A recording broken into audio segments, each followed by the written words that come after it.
as we are finishing off the theme for this month, which is about teams and continuous improvement, we are going to focus in on our last quote for the month, which comes from Philip Schlechty. And Philip Schlechty said the following: shared leadership is less like an orchestra where the conductor is always in charge, and more like a jazz band where leadership is passed around. And so I thought, what better than to start with the Totally Morpheus leadership team and talk about how we share leadership. Interested? Keep watching.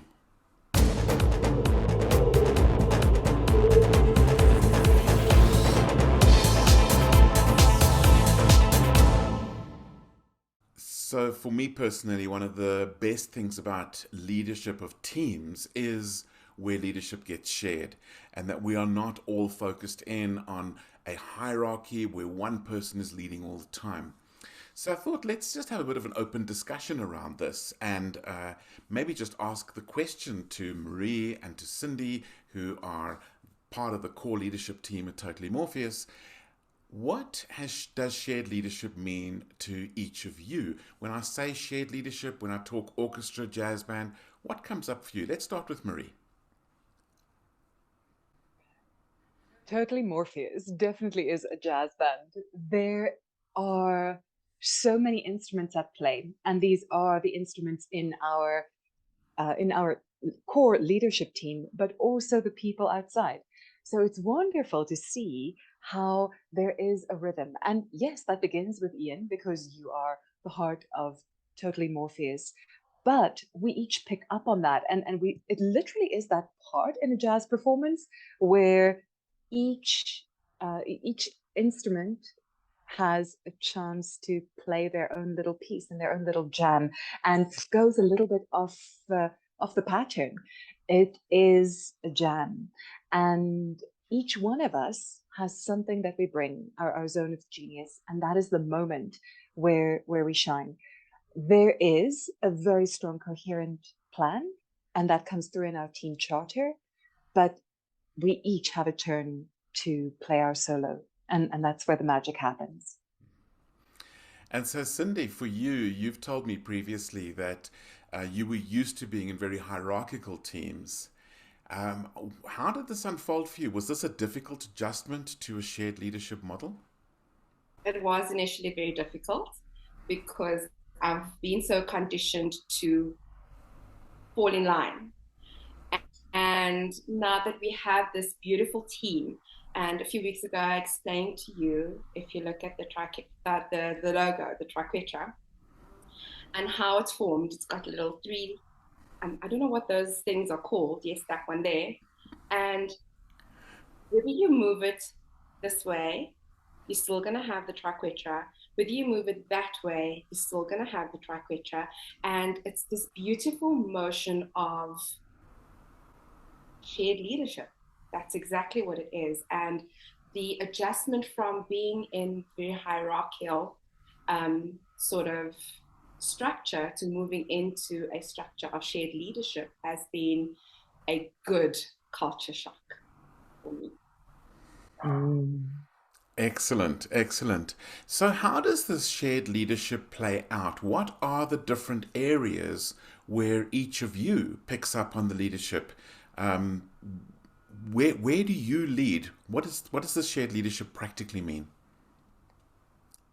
Accountability more than anything else. When there is a hierarchical state of leadership, or a situation where that person is the leader and I'm not, it's very easy to just abdicate and go, okay, well, I'll do what they say, or I'll kind of quietly not. and we have a situation in Totally Morpheus where I believe we all have such a strong shared vision that each one of us is really committed to seeing that succeed. But there's something else, and this is where I think Totally Morpheus is beginning to embody the organization of the future, because neither Cindy nor I are employees. Um, we are each owners of our own business, and the success of Totally Morpheus is important to the success of our own business. So we each have our own goal. So I love where Cindy pointed out the different parts of the triquetra, but there's even more to that, and that is it's 3 circles that overlap, and you can't see those other circles, but each one of those circles is our own business and our own personal growth and development. So yes, this often comes through with the fact that there are areas where we each have strengths. And Ian, you're really great about helping us to identify that and then passing the baton. This is your strength. You run with that one. And when it's time that we're stepping out or we're getting stuck, and this is something I really love, when we get stuck, we get together and we say, oh, maybe I've moved out of my zone of strength, my zone of genius. Maybe this is something for another one of us or something we can tackle together. Because I'm often stunned by how much gets done when we're together and we can actually bring our strengths. And then for other things, we each go and do where we're in our zone of genius, bring it back and think about it together. So that's really powerful. Wow. Thank you. Cindy, what will you add to that? She literally took the words straight out of my soul. That's exactly how I would describe this team.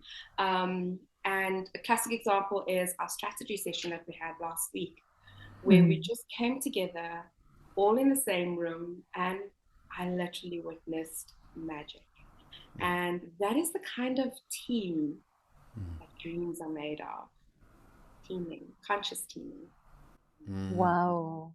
And what's also worth mentioning is that was the first time we actually had an in-person meeting, because we work together remotely most of the time. But when we get together in person, because we've gotten together for other reasons, right? But to actually work together, there's so much power in that. And we really appreciate it and celebrate it when we do. Actually, whenever we do. I just want to add to that, Marie, where you mentioned us having our first in-person meeting, but we've met prior. When we had lunch together with my family in our home, and after you left, my husband said, it's so amazing to just witness how you all three speak the same language. And I was like, wow, that is an accolade, because he paid attention and it was easy for him to spot, because we are just in alignment. Values. And that comes through in the team charter as well. So I want to get onto that, but I just want to quickly ask Cindy a question on something you said earlier, Marie, and that is, you spoke about accountability. Maybe we could even use the word ownership. So Cindy, you have worked previously in hierarchical teams. How would you describe the level of ownership when you were in one of those teams versus this team? Vastly different. The level of ownership in the hierarchical team is very stick and carrot, yes. Stick and carrot, yes. Stick and carrot. And the ownership is, I almost want to say that it doesn't exist, if that makes sense, because it's not something that you're passionate about. It's something that either you do it or you don't. And if you do it, good for you, you get your carrot. If you don't, the stick is yours. And compared to the teaming that I'm in now, the ownership is something elaborate and, dare I say, opulent, because it actually feels natural and it feels abundant, and it just feels great to have that sense of ownership compared to the sense of false ownership that I was previously given in a different team. Very good. So thank you. Marie, you've referred a little bit to this team charter thing, which we have discussed in some previous videos, but basically aligning on why we are here, who we are, how we want to be together, and then what we want to actually do. But it seems like you're also suggesting that there is a deeper thing of values, and that empowers the shared leadership. Comments first from Marie on that, and then for you, Cindy. I think the team charter almost crystallizes the shared values that we already have. It's like we all have those values. We have that in common. We've discussed it in our professional explorations and in our personal development process that we happen to share. But to me, it seems that that is a big element of where organizations now need to go. We see the workplace is in flux. Leadership in organizations is in crisis. I do not envy the leaders in hierarchical organizations right now whose top talent is leaving. And why are they leaving? Exactly that sense of ownership. And I think that you have struck in Totally Morpheus on an experience that brings together the professional and the personal and really shows how that can make such a big difference in lives. So yes, we have an organizational goal, but each one of us is growing in this process. And while as Totally Morpheus, we're growing into meeting those goals and expanding them and expanding our reach, we're also growing professionally as individuals and personally. And that is going through into our lives. It goes to our families, it goes to our communities. And if that is the way that the workplace is going to work, we're looking at an amazing future. But if we do not look into that way of running leadership, we're headed for a big crisis, because things need to change in organizations. Any employee is going to tell it. If they're not going to tell it to your face, they're going to be saying it behind you. Leadership needs to develop. And it's not that the leaders are doing something wrong. It's just that they don't have the equipment to go and do what it takes. And I think, Ian, you not only have the concept for doing that, the theoretical knowledge that you convey so well in your programs, you also are walking the talk. And Totally Morpheus is living proof. What do you think, Cindy? Oh, servant leadership personified is what Ian is.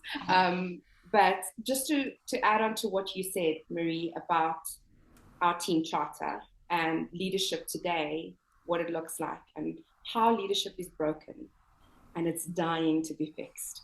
I just want to add how many organizations out there are actually looking at individual unique strengths as opposed to just, this is your job description, do it. Now I get very passionate when I think about our team charter, because that's exactly what we did. We looked at our individual strengths, our individual standout results, and we saw what was the best way to merge it all together to form this beautiful leadership triquetra of, dare I say, awesomeness. Awesomeness is exactly what it is. That's like the dictionary definition. Certainly. And really what we're talking about is conscious leadership is about everybody in their genius zone, shared leadership, and conscious teaming. That's what it's all about. Thank you.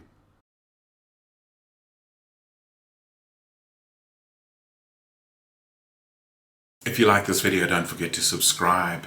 You will then get regular conscious leadership updates in your YouTube feed. We're playing out with jazz today. Ooh.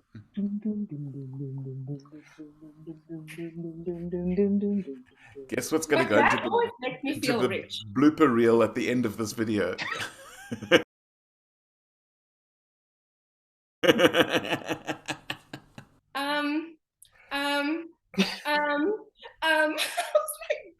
Honey? We want to see it. We want to see it. Please, please, please.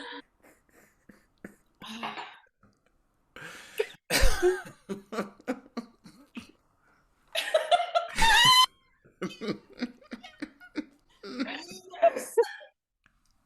We love you, Ian.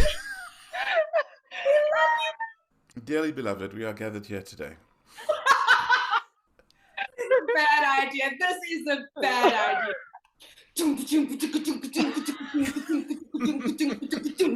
Interested? Keep watching.